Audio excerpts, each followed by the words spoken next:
Om and welcome to the larger Shivananda family watching online. And a very hearty welcome to our revered General Secretary, Swami Padmanabhanandaji Maharaj. Swamiji will tease me the way I pronounce. And anyway, Swamiji has just returned from Kerala.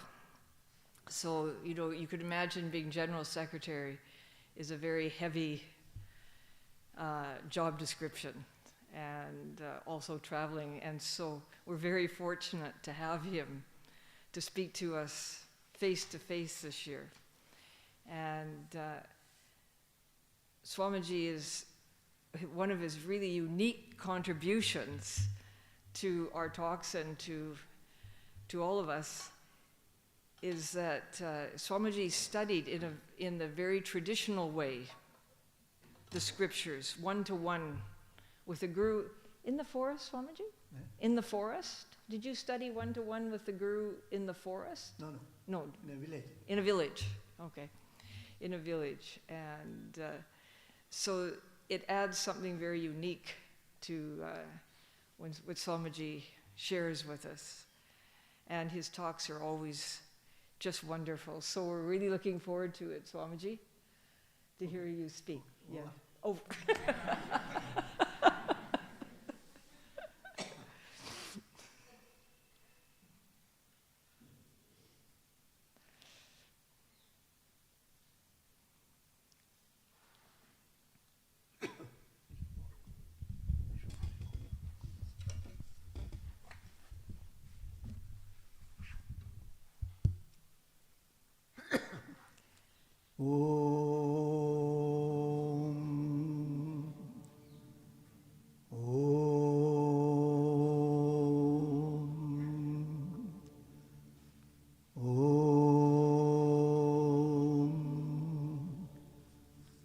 Shri Gurubhyo Namaha.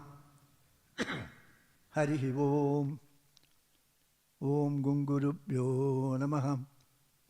Om Gam Ganapataye Namaha. Om Aim Saraswatye Namaha.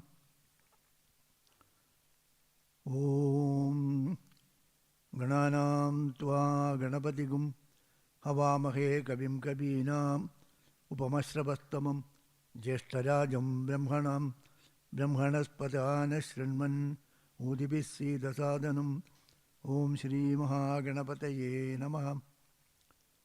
Om Namah Shivaya Gurave Satchidananda Murtaye Nishprapanchaya Shantaya Nidalambaya Tejase. Om Yasyatma Bhutasya Gura Prasadat Aham Vimuktosmi Samsara Bandhat Sarvopadeshtu Shivananda Murtehe Mridvangri Yukmam Pranadosmi Nityam Dayasindhum Dinabandhum Shastrartha Bodhana Patum Maskarindra Varam Nomi Sri Chidananda Sadgurum. Om Praninam Dukkha Hartaru Jnanado Bhuvana Muktaye Shivananda Chidanando Ashraye Guru Sattamo. Om Shantatmanam Pranadasalabam Siddha Vidya Prabhabam Bhaswadrupam Sugunanilayam Dvastakarma Adivargam Prajnavritam Nija Samadrisham Saradam Tyagibhadyam Sakshat Isham Mamaguruvadam Shivanandam Natosmi. Shivanandam Natosmi. Om Akhandananda Sambodho Vandanat Yasya Jayate Govindam Tamaham Vande Chidananda Tanum Gurum. Chidananda Tanum Gurum. Om. My humble prostrations to everyone here. And the theme is when bliss alone exists, how can there be sorrow? Okay. So already you have heard a lot of lectures. I think this is the last one. Okay. So I will try to approach this subject from a different dimension actually. So the theme, when bliss alone exists, how can there be sorrow? So it is in the form of a question. And also it implies that there cannot be sorrow. How can there be sorrow? It is not possible. When light is there, how can there be darkness? So there is no scope for a discussion here. Huh? When bliss alone exists, how can there be sorrow? The question is put like that. Then naturally there cannot be sorrow. Then what is there to discuss? What is there to speak about? And nobody can say there can be sorrow. Nobody can say like that. Then it goes against the very theme actually. So now we should examine that theme itself. So in the theme there is a supposition. Then when bliss is there, there cannot be sorrow. So bliss and sorrows diametrically opposite to each other. Otherwise it is not possible, When light is there, darkness cannot be there. Likewise, if bliss is there, there cannot be sorrow. There is a supposition is there. And then there is one word, bliss alone is there. Bliss alone exists. If bliss alone exists, then who will know that? If bliss alone exists, who will know that? Am I right? Then who will be there to say there cannot be sorrow? So there is a flaw in the theme itself, There's a flaw in your approach to the subject actually. Many masters have told like this. They have told from different angles, and also they have examined it actually. In the tradition, in our tradition, philosophy is not approached by faith. Philosophy is dealt with by analysis. Devotion goes by faith, but philosophy doesn't go by faith. You have to analyze it. You have to find out. Each word has to be defined actually. And there are two schools of thoughts in Indian philosophy known as Nyaya and Vaisheshika. Nyaya and Vaisheshika both are logics. When something is told, whether it is right, they will say. They will question that word. What does it mean? So we have all accepted bliss. And you have also accepted bliss alone is there. Without questioning whether bliss is there. What is that bliss? What do you mean by bliss? And what do you mean by sorrow? What is that bliss? So we can understand that thing if it is a concrete substance. So glass means you can say this is glass. I can make you understand this is glass like this. But how to make you understand bliss? It is something abstract and something experiential. And each one will understand it in its own way. You give some food to the dog, it will enjoy. In our place, they used to feed the elephants. Certain items they will give to the elephant. So it will enjoy, it will shake head like this and enjoy it also. So we know it is in a state of happiness. So the word bliss, I think it is maybe a Latin or German base, maybe, the root. It can roughly mean happiness, joy, etc. So we normally don't use the word, except in philosophy. Spiritual people only use the word bliss. Otherwise we use the word happiness or joy, enjoyment, like that. So this bliss, and both bliss and sorrow, both the terminologies are experiential, and we cannot define them correctly because it is not a finite object before us. It is not an object. It is an object to be perceived actually. A tree, mango, something like that you say, we can perceive and understand what it is. That is not possible. So it is, both are abstract terminologies. And so if one is there, the other cannot be there, it's a supposition actually. It is not a proof. We do not know whether it is. Can anyone say, bliss alone is there? I know it. Nobody can say that I know that bliss alone is there. Without knowing bliss alone exists, I cannot deny that sorrow cannot be there. So if at all someone denies the sorrow cannot be there, he must have experienced it. Or he must quote some other scriptures, they have all said like that.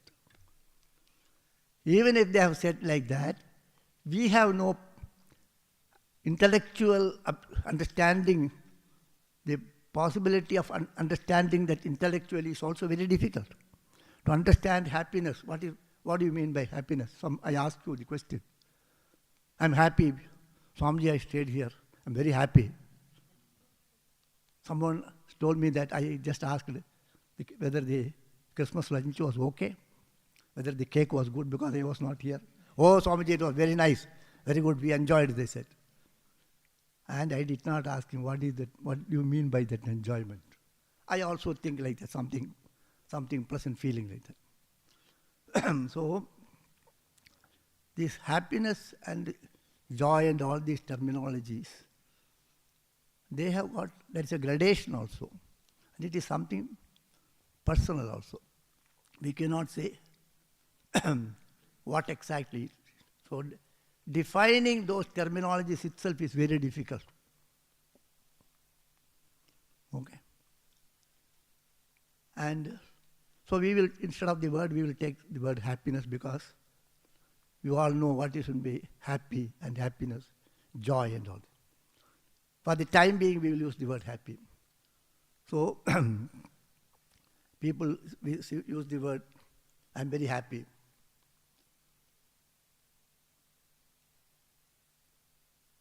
So why they are happy?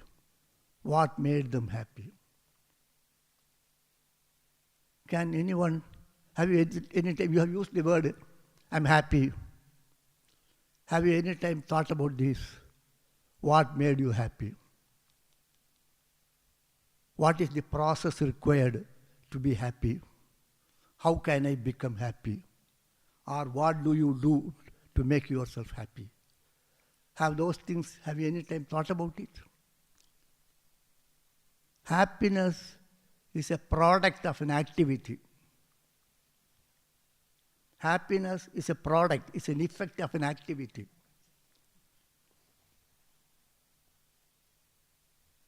Happiness is not a substance. It is the result of an action.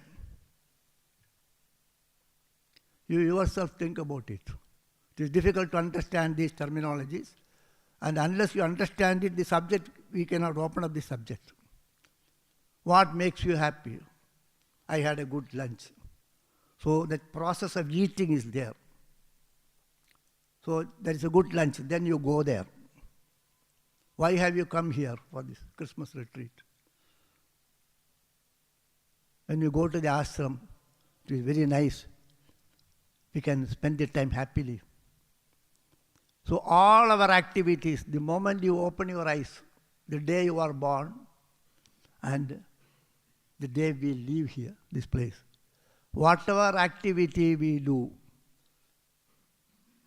that is motivated by the search of happiness. All the activities are in search of happiness. Nobody wants to be nobody wants to have sorrow. So all activities are motivated. The prime mover behind all activities is happiness. So you locate happiness in some place and you go and achieve it. You locate happiness in an object And by achieving the object, by getting that object, you become happy. So the cake is nice, very nice. I really enjoyed it. Means you got a cake and you ate it also. So happiness is, usually we locate happiness. We find happiness according to our taste. We find happiness in some place, some object, or in something. And you put an effort. You apply yourself and achieve that. That makes you happy. Okay? You have come to this ashram because you find that happiness is here. If happiness is not here, if there will be full of problems here, you won't come. You want money because money will make you happy.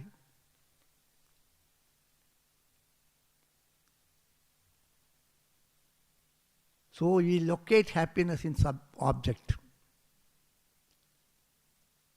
Or we locate happiness in some, the person is also an object, person, or in some location. So people come here and they say, oh, Swamiji, when they go back from the ashram, Swamiji, today we are leaving. We enjoyed thoroughly, every bit was enjoyed here, and we are very happy, and we are sad to go back now. Many people have told us. So then we search for whether happiness is here, whether I am happiness, a storehouse of happiness. Or Swami Chidananda Maharaj was a storehouse of happiness. They go and sit with him and take the happiness and go away. Yeah? And then his total happiness will also deplete. So then I try to analyze that. So sometimes some family come. The father, mother and children, one boy and a girl. So they want to sit with us for some time, every day. At least once in 2 days, 3 days, and once in a week they want to, Swamiji, I want to sit with you for some time. We are busy, but still they want to sit. All right, you sit. I will be working. Swamiji, you keep on working, we will just sit here. Acha, let them sit. So they say that by sitting there makes them happy. Then I thought about that children. They don't want to sit there. They won't get happiness there. What happiness their parents found sitting near one of us, either sometimes Amrita, sometimes Swamiji, sometimes Yavasurupananda, sometimes somebody else. So that they children, they find this happiness in the rafting or going to the market. So happiness cannot be located, cannot be located in an object or in a place. It is not located in the place. No, it is each one's condition. Acha, then whether the mind, the source of happiness is the mind, they say. The happiness, if the happiness is in the mind, then you cannot have sorrow. Mind will not want to have sorrow. Mind is sometimes happy, sometimes mind is unhappy. So happiness cannot be located in the mind also. You cannot locate this in the mind. So happiness is not there in the objects, nor in any locations or in anything you can conceive of, and nor in you. You means you know only your mind. You do not know the radiant immortal Atman they call, but what is that Atman you do not know. We do not even know what exactly the mind, although we use the mind, intellect, etc. Many of the words we use without knowing what it really means. Now you have the word bliss alone. We do not know what is bliss. And bliss alone exists means what happens? Bliss alone exists means then no other thing can be there. Then there is no retreat discussion. So this alone, I have taken it as a ornamentation. Either it is a formality are just an ornamental word used to glorify the bliss, which we do not know. So the happiness cannot be located in object or in any location, any place. Then some people want to go to US and then they will be happy, they say. From US they say, very problem, Swami, we want to come here.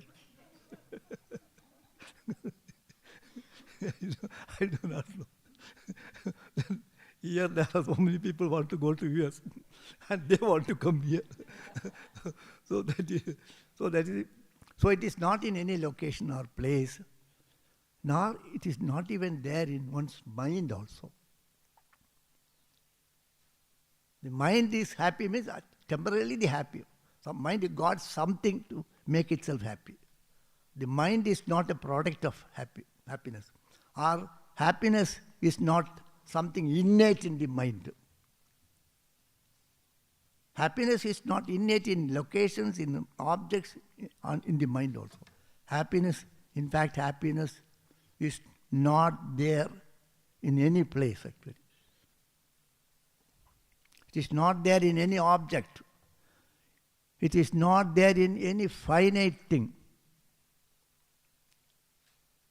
No finite thing can be happy. It will be happy, it will be unhappy. It will make someone happy at some point of time and unhappy at another point of time. It can make someone happy, some other person unhappy. What makes you happy can make another person unhappy. What makes you happy now can make you unhappy another occasion. So there is a quote also. In the Bhagavad there is a quote.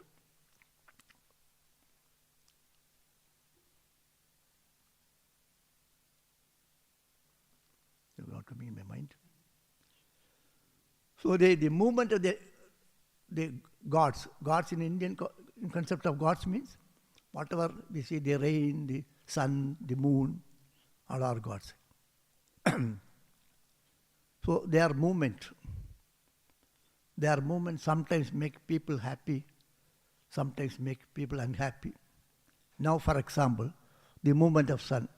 Sun is very welcome now. And in the summer, in May, June, sun is not welcome actually. We don't want sun. We want sun now.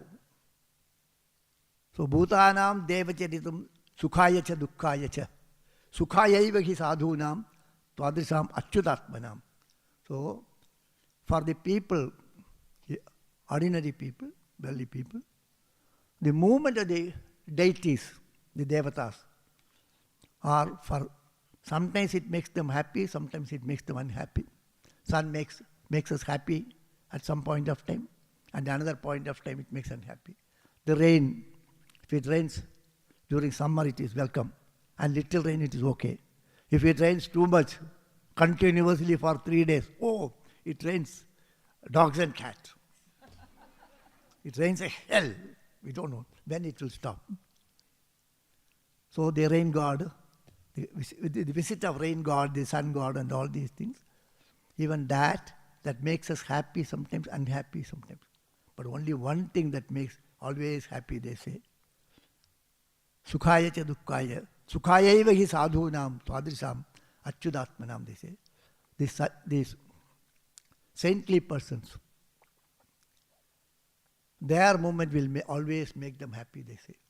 It's also just ornamentation only.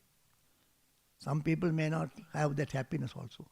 A saintly person comes, everybody need not be happy. Some people will ignore it, what is this? It may not have any impact on them. But generally it is so. So nothing in this world can give you happiness permanently. It may make you happy for some time, some point of time. And later on it will not make you happy.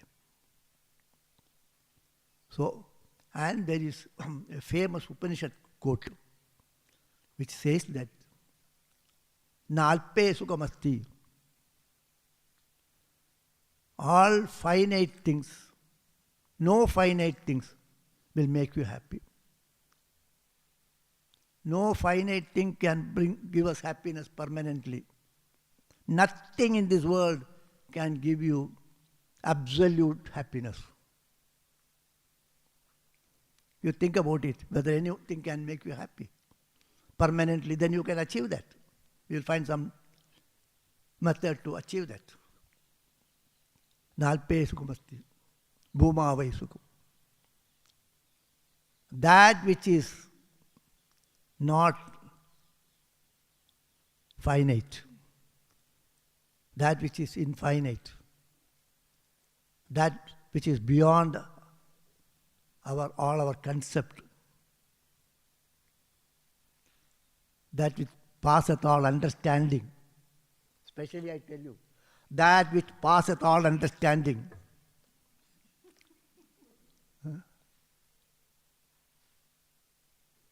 That alone can give us permanent happiness. How do we know that? It is a statement by the scriptures, so we accept it. It is accepted because it comes from the great ones, the Mahatmas. So they say like that. So only that which has no boundaries, that which is not finite, that which is infinite, that which passeth all understanding, that which cannot be conceived by the mind, that which cannot be described by the words. Yato vacho nivartante aprapya manasasaha. Where the mind will not go,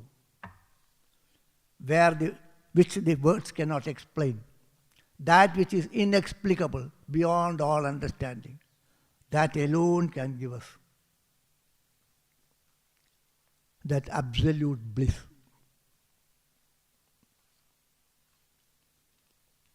In that condition, because that alone is there, sorrow is not there, nothing is there, you are not there, I am not there, the seminar is not there, discussions is not there. Where there is no discussions. If that alone is there, then what is the need of all these things? Nothing can exist, it alone will exist. That supreme reality, in that only you can find that bliss. It's nature itself, bliss. It is called the Satchit Ananda. It is subtle.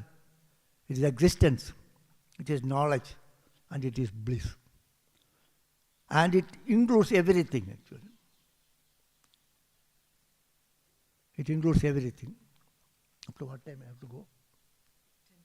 10:15. 10:15. So it includes everything actually. So only in such a situation we can have this. Sorrow will not exist. Otherwise sorrow will be always there. There will be a mixture of happiness and sorrow. The relative happiness and sorrow also. Even that happiness, whatever happiness, we say happiness or joy, it is all that absolute only. It's a reflection of that absolute. Even when the sun is not there, you will find some light. We may not be able to see the sun, behold the sun, but there will be some light will be there, some reflection, the effect of that. Likewise, whatever happiness or bliss we have here, it is an infinitesimal part of that supreme Ananda. And because it is all-pervading, it is there in every one of us also. So that absolute bliss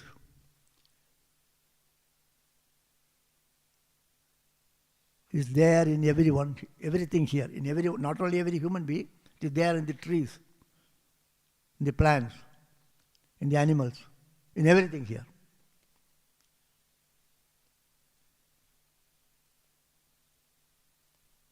So that presence of that absolute, the presence of that absolute bliss has to be perceived.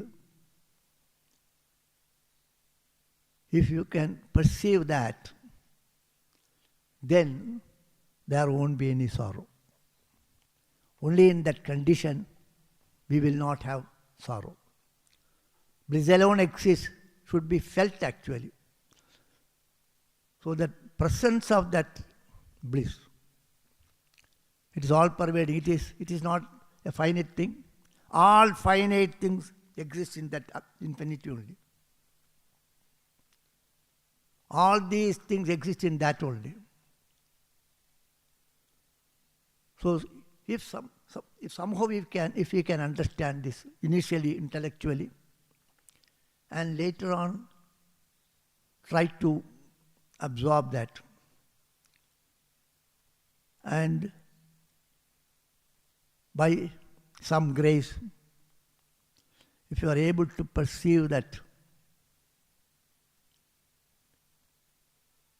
in all the objects here, without exclusion of anything, everything should be felt as that absolute only.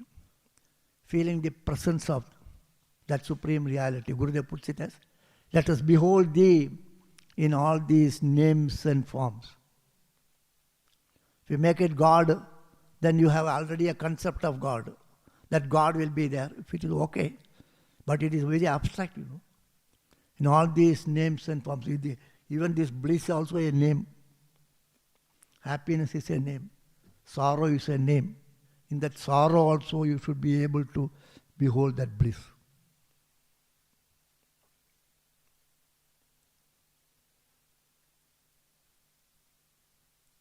So if we can behold that, then there won't be any sorrow. All the exercises you are making here, whatever activity you are doing, knowingly or unknowingly, you are doing this only, although you may not know.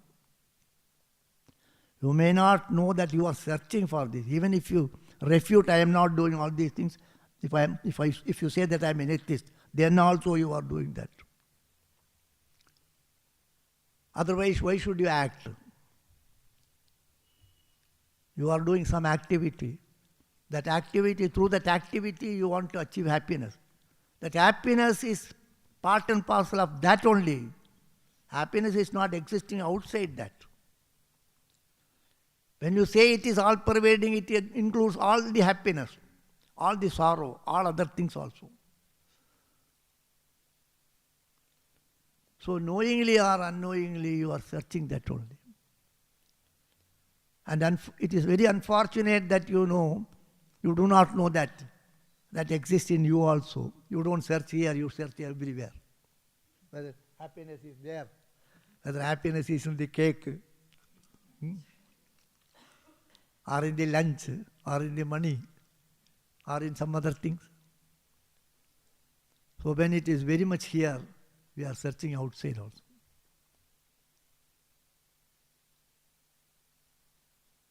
They give an example that in Indian there is an example. There is deer is called a musk deer.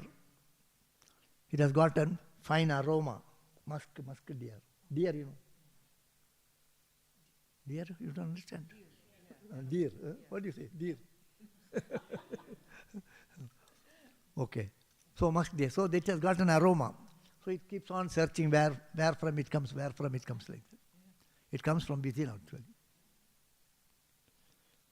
So we are like that. We are searching for that bliss outside through various activities.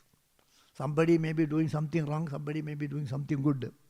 But in the ultimate analysis, whatever they do, they are searching that only. That is the reason the great ones don't find fault with others. If they do something already, Father, they do not know what they are doing. Yeah? Forgive them, they say. So they are searching that happiness only. Ultimately, all our actions are moving in that direction. But very unfortunate that we do not know it can be located very much here also. So why don't you search in your own self? It is not to be searched. It is already available. So, but this exercise has to go on. This exercise will go on because there is no other way also. However much it is explained, it will go here. You will hear, appreciate it. Sometimes you will appreciate, intellectually appreciate, you give a big lecture. And afterwards, small thing will disturb you also. Those who talk much about happiness and other things, they will be, personal life will not be that happy also. Because that will be missing. It's an intellectual appreciation actually. It is not lived. That's difficult.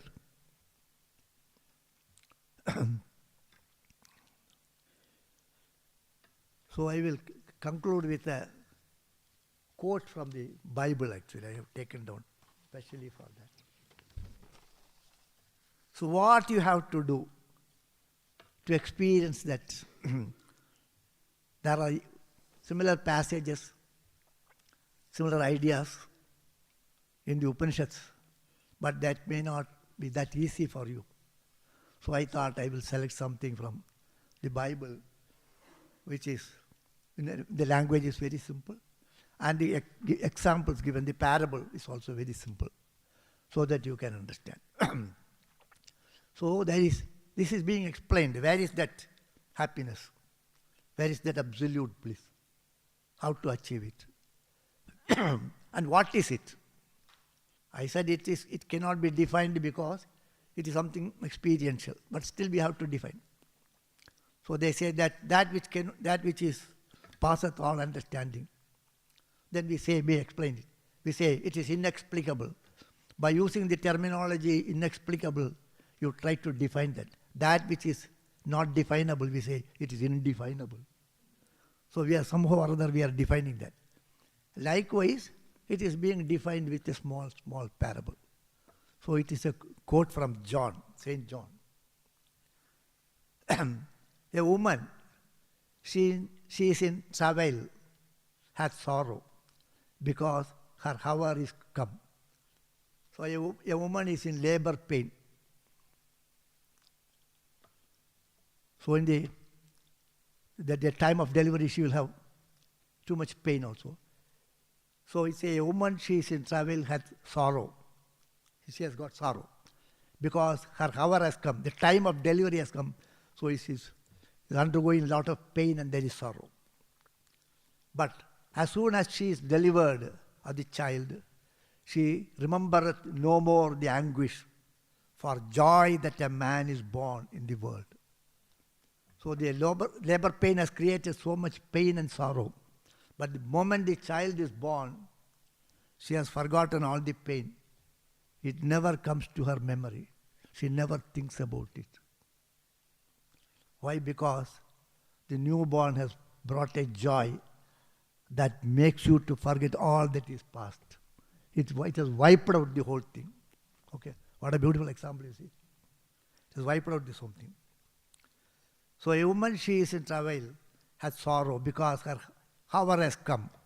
But as soon as she is delivered of the child, she remembereth no more the anguish. It doesn't come to her memory. For joy that a man is born in the world. The child has come. So she has forgotten the whole thing. Only joy is there. And now he says, and ye now therefore have sorrow. Ye now therefore have sorrow. You all have sorrow. But I will see you again, and your heart shall rejoice, and your joy no man taketh from you. We all have sorrow now. But I will see you again. I will see you again. Your heart shall rejoice. And your joy no man taketh from you. That is the most important thing. Whatever joy you have earned through your effort. through your actions, somebody can snatch it away from you. What was there, even the time will snatch away. No man needs snatch. After some time it will go away. But this joy will never leave you. And ye now therefore have sorrow. But I will see you again, and your heart shall rejoice, and your joy no man taketh from you. And in that day ye shall ask nothing. And when I meet you, what do you want, I ask you? Then they say, in that day ye shall ask nothing. What do you want if you ask? Nothing you want. Verily, verily, I say unto you, whatsoever ye shall ask the Father in my name, He will give it to you. Whatsoever you wanted, whatsoever you want at that time, it will be achieved. So you ask, he say. But hitherto have ye asked nothing in my name. Till now you have not asked anything so. Till date you have not asked anything. So now also you won't ask anything. Okay? Ask, ye shall receive, that your joy may be full. So there are two sentences. You have not asked anything till this time. Then Father asks you, ask anything. It shall be provided, but you don't ask.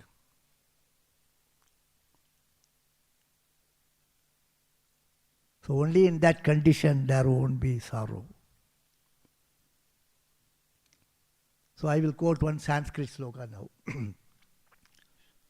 So once God comes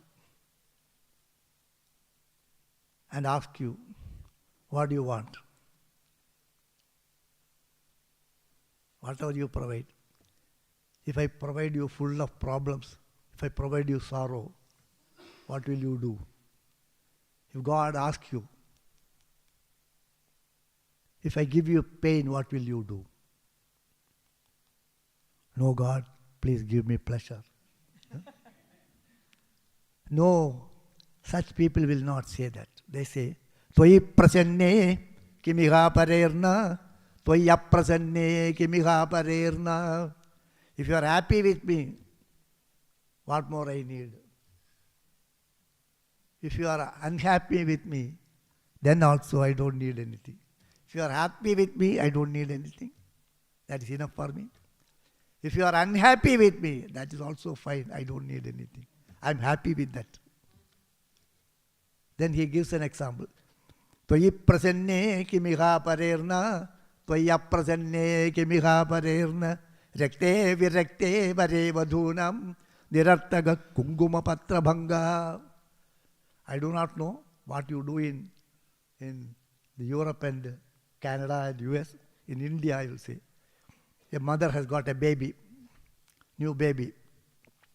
So the baby has given a bath and then put nice dress. And then in India, they put some, what you call this, symbols, dots. Yeah? Then sometimes they put one here also, the beauty spot they call. So they beautify that child and then look at you.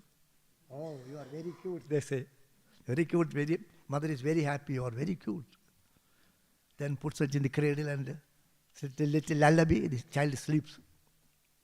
And she goes for work, and after some time, the child cries. She was doing her work, she finished that work and came back. By that time, this fellow has dirtied himself. He has passed 1, 2, everything, and made a mess of everything. Then she comes, you dirty fellow. Then he said, you are cute. Little before she told you are cute, and she was happy. And you say you are dirty, then also she is happy. The child is also, when it says cute, it will smile. When you say you are dirty, you will smile. Both cases. Both cases, whether the incidents are happy or unhappy, it makes no difference. So that is why he says, hitherto you have asked nothing in my name. Ask, ye shall receive, that your joy may be full. So in that condition only, that bliss alone will exist. In all other conditions, bliss alone will not be there. When the mind is free of all wants, when you have an encounter with that supreme reality, when you have an encounter with your supreme, the absolute reality, or whatever you call the God, when you have an encounter with God, and then there is no want in the mind. When the mind is free devoid of all desires, and when you have an encounter with God, that is a state of bliss. Absolute bliss alone exists in that condition. And you can achieve it, we can achieve it only with grace actually. It needs a lot of austerities. And in the end, the grace dawns. Only in that situation it is possible. Hari Om Tat Sat. Thank you so much, Swamiji, for that beautiful analysis. And so much you said touched the heart also. I'm a little nervous to tell you what, but I'll tell you anyway. One of the things that really touched the heart, because it's like it's an access point to that bliss. You said the saints always forgive everyone, no matter what they're doing. They forgive everyone. It's like Jesus saying, "Forgive them, Father. They know not what they do. They know not." So that immediately puts you. I mean, that is something that is accessible to all of us. That forgiveness. That forgiveness. There is neither wrong, good and bad, Yeah. wrong and right. Such things does not exist at the absolute level. Yes. At the level of bliss, nothing is wrong, nothing is good. There is no up, there is no down. All opposites are reconciled there. All opposites, pairs of opposites will be reconciled in that situation. Until then you will not be able to reconcile. Only in that situation. Te parasparam viridhyante asmin taihi na viridhyate. It is all from the Upanishad I quoted. Whatever I spoke, because I quoted Bible, because it is easy for you to understand. Otherwise I need a lot of explanations. And also, Swamiji, you maybe remember from Seek the Beyond, Swami Chidanandaji's last talk, very last talk we put in. It was one of the last talks he actually gave in the Samadhi call. He says, if you want to be happy, want nothing. Yeah. And it summarized exactly how you summarized your talk in the end, ended your talk. Want nothing. That is the truth. It is there in the Bible, it will be there in all other religious scriptures. It will be the words of all great saints. Yeah.